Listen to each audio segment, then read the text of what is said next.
there are supporters of Donald Trump, people within the Republican Party, people within the wider MAGA movement who look on this idea that America, which don't forget only extracted itself from 20 years of war in Afghanistan in 2021.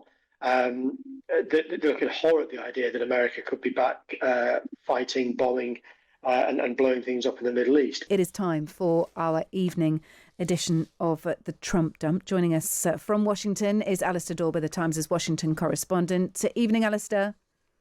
Hi, Kate. Goodness me, a very busy day if you are across politics and beyond in the United States. I don't know how you keep up, Alistair. You must have you must have 5 different news sources on. Of course, you're trying to do your own investigations as well and keep on top of everything. Let's talk about what we know that Donald Trump is doing at the moment, or has just finished doing. He's been meeting with his national security team in the White House Situation Room as, of course, the Iran-Israel conflict continues to escalate. Trump took to Truth Social to call for Iran's unconditional surrender. He also declared the US won't kill Iran's supreme leader for now, after declaring to know his exact location in a post on Truth Social. Here is Trump being asked about how close he thought Iran were to building a nuclear weapon. This is on board Air Force One, by the way, hence the quality. Always said that you don't believe Iran should be able to have a nuclear weapon, but how close do you personally think that they were to getting one? Because Tulsi Gabbard testified in March that the intelligence community said Iran wasn't building a nuclear weapon. I don't care what she said. I think they were very close to having it. That was Donald Trump being asked how close Iran are to having a nuclear weapon. And Tulsi Gabbard was mentioned there, wasn't she? She testified that she didn't think they were close or had anything like this in their midst. She's the US Director of National Intelligence. He's put that to one side, hasn't he? And very clearly, Donald Trump said this is a clear and immediate threat.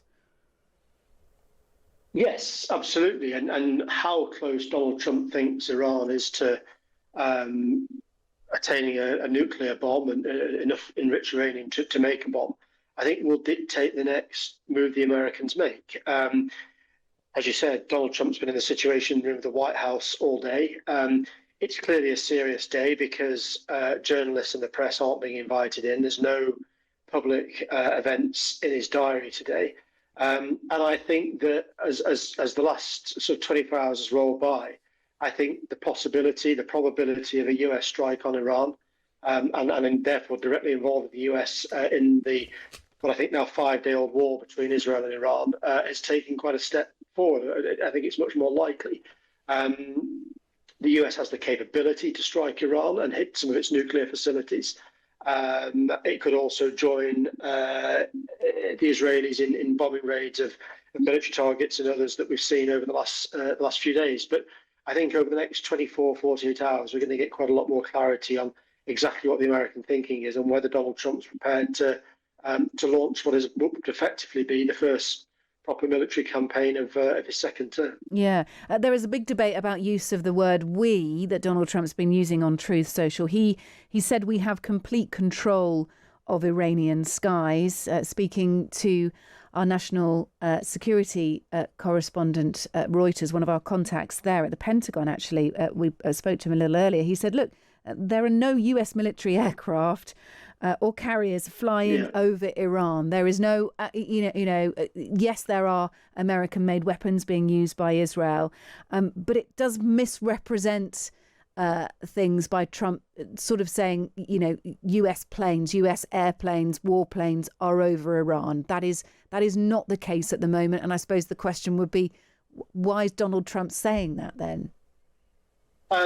He's right in the sense that America is foursquare behind Israel, and the Israeli Air Force has complete control over the skies of at least the western part of Iran, including Tehran. But yeah, you're right. There are no American warplanes in the skies above Iran at the moment. That may change in the next day or two. Should America want to join the campaign? But I think he's referring to we there as a coalition between Israel and the States, even if the Americans haven't even yet decided whether or not to join the Israeli action. Yeah, let's just hear that clip from Idris Ali. I went to him at 7:00, just after sort of Donald Trump had issued this barrage of posts on Truth Social concerning US involvement in this Israel-Iran conflict. And Idris Ali is the national security correspondent for Reuters. You have a lot of people scratching their heads. I'm sitting at the Pentagon right now, and I think the word "we" is being, really debated in a way that I've never seen it being debated.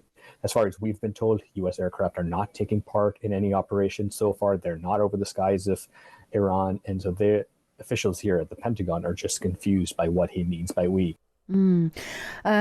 So we interpret "we" as the US and Israel working together. Let's just talk about political division. How do voters feel about how involved the US should get in this war, conflict, or however you want to term it, between Israel and Iran? It doesn't appear to be very America first, does it, if the US get involved? But one feels that Donald Trump, is the only world leader with the weaponry capable of Israel being able to execute their task. And also, to a certain point, he just can't help himself. Would that be true, Alistair? Well, we'll see what happens over the next few days. I think there are 2 points there. There's one is the American public's appetite for getting bogged down in another war, or taking part in another war in the Middle East. I mean, we don't know is the short answer. We've not had any polling in the last few days. And what we do know is that Donald Trump stood very much on an agenda last year during the presidential election campaign of America first, of withdrawing from foreign wars, of perhaps sort of more isolationist policy or approach from America. Now, obviously, should America get involved in this conflict, that's a complete reversal of that. And there are supporters of Donald Trump, people within the Republican Party, people within the wider MAGA movement who look on this idea that America, which, don't forget, only extracted itself from 20 years of war in Afghanistan in 2021.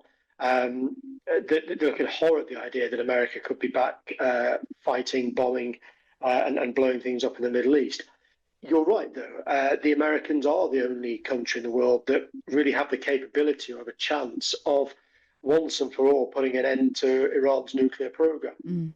They have within their arsenal a 30,000-pound bomb, which is the only thing that really could destroy some of these underground nuclear facilities. It's not guaranteed, but the Israelis don't have these. And I think should this war end with Iran's nuclear facilities wiped out, destroyed, no longer capable of producing a bomb, it would have to involve some sort of American military input at some moment. Yeah.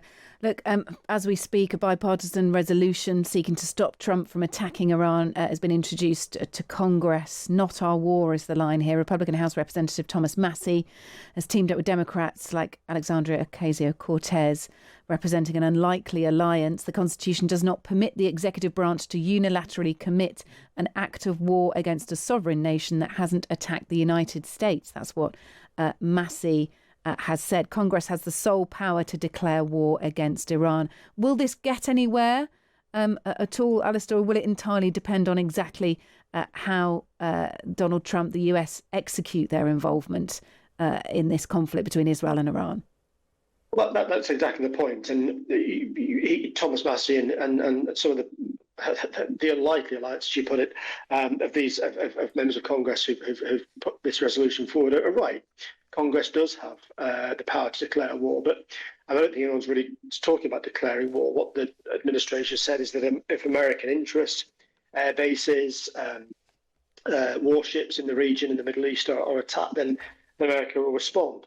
And then there's the wider question of eliminating Iran's nuclear ambitions. Now, people will say that even with Iran, and which would have a bomb, that's not an existential threat to the US, and so Trump has no right to start bombing Iran on that basis.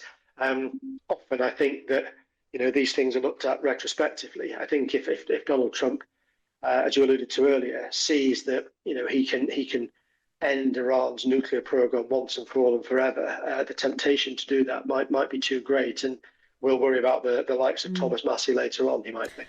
Let's talk about a real domestic focused story here as well. We're covering the protests in LA and beyond against the way that immigration officers were going about their business, trying to deport people that they felt were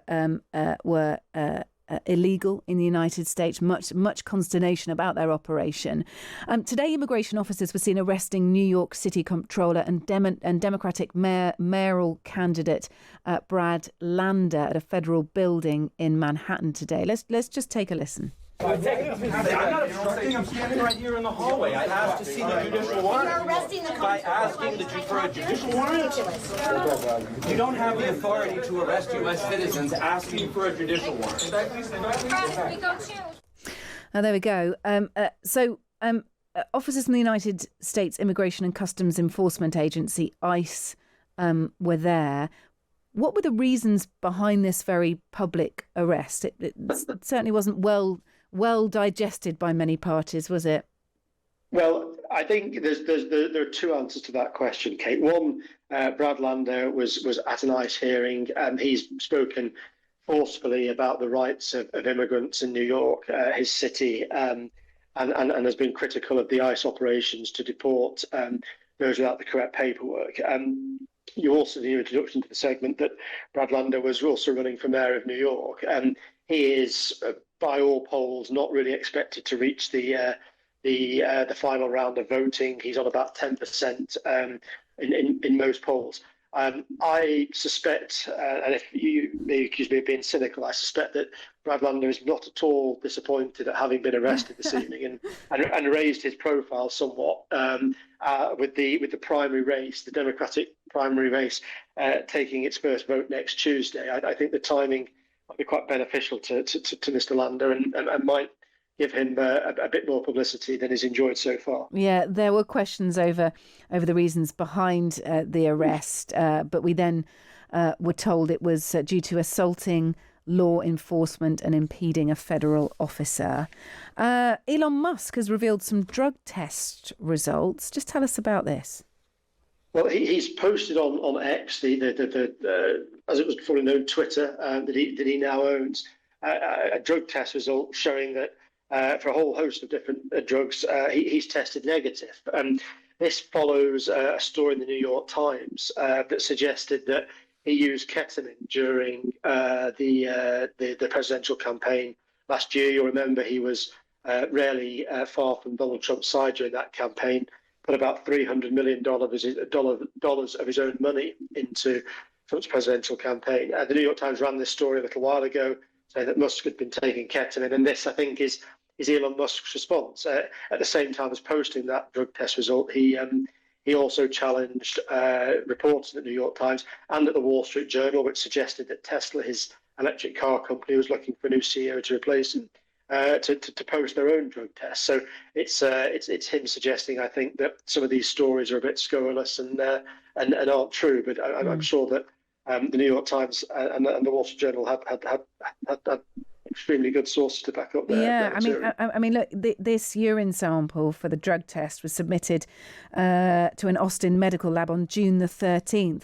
And I know some of the questions have been about, how much of the presidential campaign he spent potentially on ketamine is the allegation, of course, which he denies. So, I mean, look, a test taken on June the 13th was negative. That we can certainly confirm.